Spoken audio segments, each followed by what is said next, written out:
Well, good morning. This is Plant Smart Living with Farmer Fred. Really glad you could join me today out here in the vegetable garden. Well, you know, it's now October 24th, and my oh my has the garden season just moved along like a freight train. Well, anyhow, behind me is the Malibar spinach that I grew back in the early spring. And today I wanted to show you how my Malibar spinach has gone wild. So thanks for joining me out here in the vegetable garden.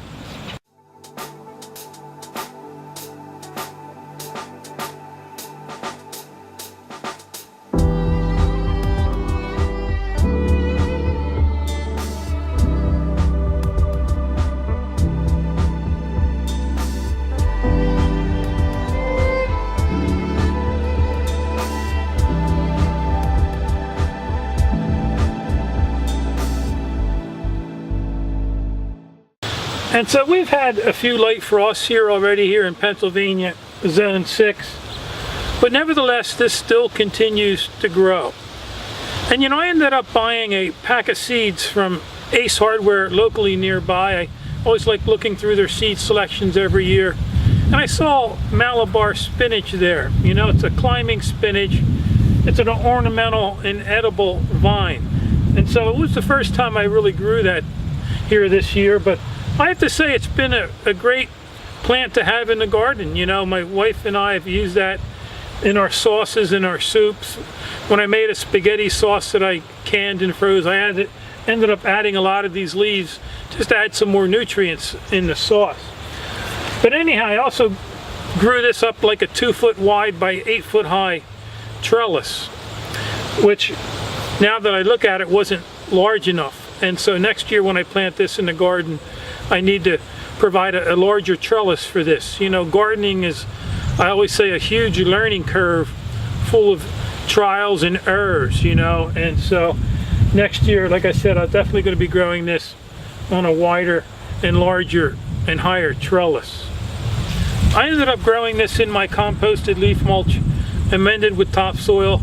And you also want to make sure you provide a good 6 to 8 hours of sunlight for this to grow. But it has just flourished here. You know, about a month ago or so, I did a video on harvesting this Malibar spinach, but it has just continued to grow and vine out everywhere. And so I thought we would take a closer look and see how well this vine has really grown. And you can also, from what I understand, save these seeds so you can replant them next year.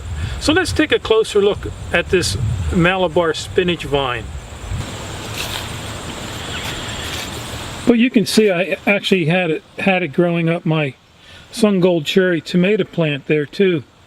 I ended up using that as a support for this, and it also just continued to grow right up the end of my garden structure there. And then it even grew over here. But it seems to be a very hardy plant. It also started growing around the corner and inside my shower stall there. So let's just take a closer look.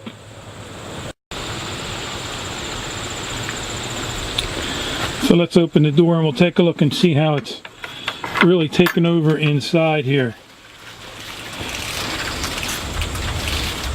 But it really has provided us for some nice spinach throughout the season. This is typically where I take a shower once in a while out here in the garden, and it has just really taken over.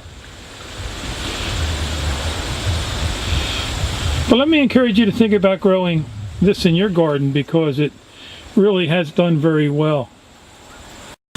And so these leaves on this Malibar spinach, you know, they're really healthy, hardy leaves, you know, and they're nice and